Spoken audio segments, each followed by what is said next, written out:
Hello everybody and welcome to our Howard Worth Business Support Update. Now we're in a bit of a funny times at the moment. Usually when we do these things we've got a budget update that we have over at Portal and that everybody joins us for a presentation and some breakfast, but things seem to be changing from day to day at the moment. For those that don't know me, I'm Andrew Hague, one of the partners at Howard Worth Chartered Accountants. I'm just going to be talking through a few things today about business support available to businesses and people as a result of the corona outbreak. So we know at the moment that the coronavirus is unfolding on a daily basis with advice from the government being updated regularly, very quickly. And we also know that many of you are already involved in sectors that is having a direct effect from this virus, with cancellations and social distancing making it business much more difficult. This comes on top of everybody feel anxious about their loved ones, their relatives, colleagues and their own health.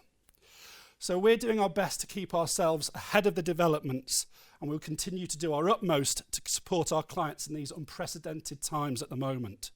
We want to signpost you to information, keep you updated, give you the help you need as an employer, a landlord or a business owner. Now, we're seeing an unprecedented amount of disruption at the moment. We only had a budget, a few days ago, and then a couple of days later, there was another announcement, record measures to help businesses support through this crisis. We're all concerned at the moment through these difficult times, but we've got to take practical steps now to protect ourselves, to protect businesses, and protect all of our colleagues as well. So what I've done is put together a little checklist of thoughts and advice on how to get through this and reduce the impact of the virus. So first of all, simple one, we're all doing this at the moment, talk to our colleagues, talk to our staff about remote working, being agile and helping people get the best out of what they can do from home. Talk to them about perhaps having their holidays early, flexible working, short time working, but also remembering to communicate to people all the time about how they're going to get paid and what they're going to get paid for, on top of what the sick pay policies are. So sick pay is one area where the government has actually reached out and made some changes, making it applicable from day one of absence due to the Covid-19 virus. So this is a great help. Employers with fewer than 250 employees will be able to claim back the first 2 weeks of SSP per employee. There's further government advice going to come out, I'm sure, in the next coming days regarding support for employees in terms of paying their staff. But what about those people that aren't employed? What about those that are self-employed?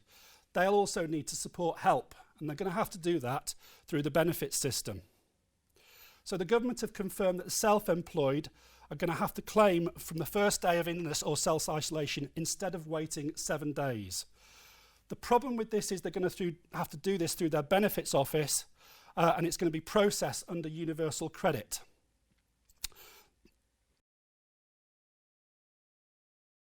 This if they are self-isolating. My big issue with this is that it may be several weeks for a claim to be processed. So there's going to be a hole there where people may be without money. A big thing that people and businesses are going to be worrying about is paying their taxes on the due date. So what is there for people to use? There's something called a time to pay arrangement. Well, these actually have been around for a while, for many, many years, and we've been talking to Revenue and Customs about time to pay arrangements for our clients for a long time.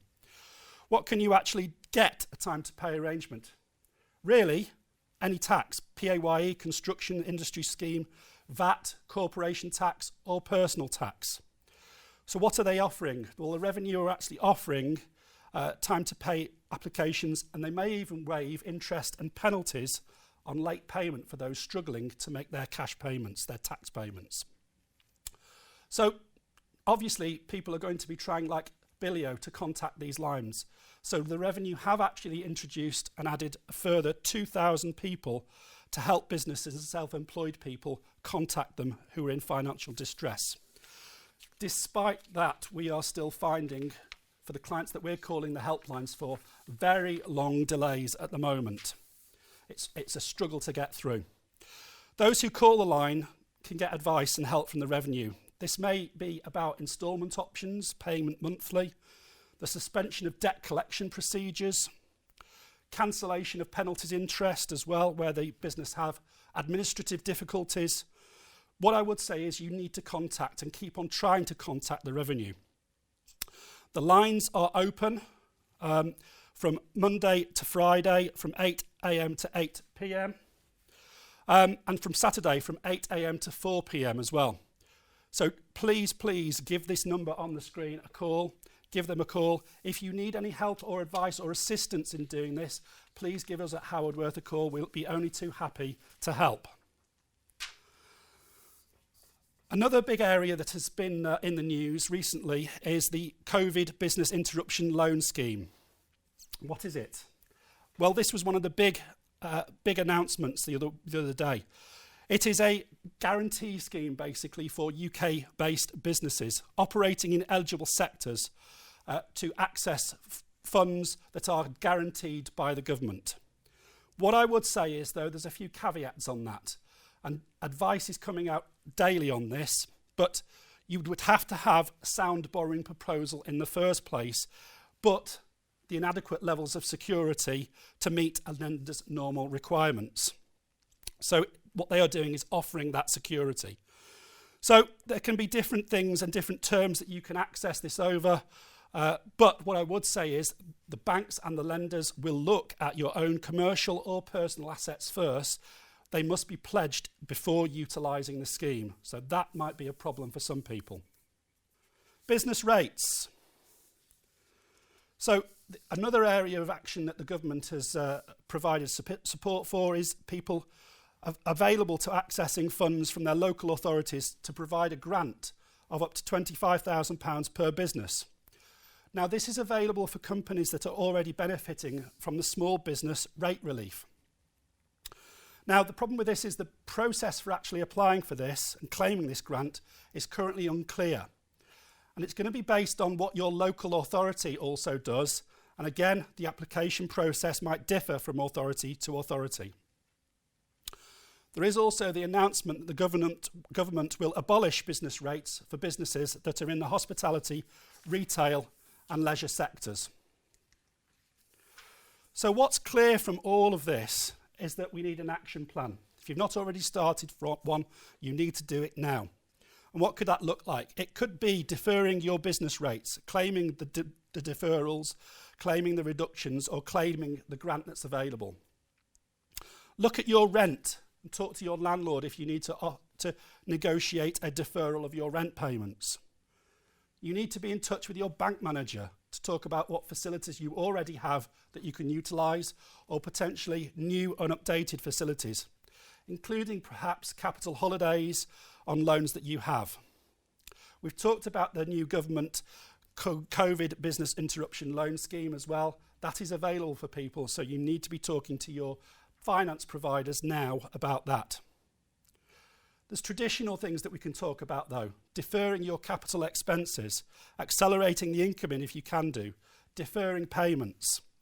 Look at your credit control procedures. Look at how you are collecting your money in. Reducing your stock levels. If you don't need the stock because you're going to have reduced amounts of volume of trading, look at trying to get rid of your stock sooner rather than later. Look at all of your contractual obligations. Actually detail what they are and see how you can deal with those more quickly or reduce the amount of money that's due on payments. All in all with this though, one thing to do is look at your own business insurance as well, because it may be that you have business interruption that you could claim on as well. So what I have seen is a number of businesses being increasingly innovative in the way that they are dealing with this, which is great. You know, I've seen businesses that usually supply eggs to catering companies put posts on Facebook that people can buy the eggs locally. I've seen my local pub trying to do takeaway services and drive-through services. So there are things that people are trying to do to get the best that they can do in this very difficult time. But through it all, what I would say is seek help. The situation changes regularly. Every day at the moment, we are putting more information on our own website that can help and give guidance. It's clear that there's going to be more help to come as well. The government is changing things daily, and I'm sure there's going to be support for people's wages. It's important that you've got a professional advisor that can help you through these difficult and uncertain times, somebody that you can trust. So we can help contacting the revenue on these time to pay arrangements. We can also help look at your cash flows and business plans as well to support additional borrowing. We have people that can talk to the funding providers as well on your behalf if you wish us to make those introductions. So we have people that are standing by within the office, so please give us a call. We have specialist staff at Howardworth that can help. We're here to try and pull us all through this, so give us a call. Thank you very much.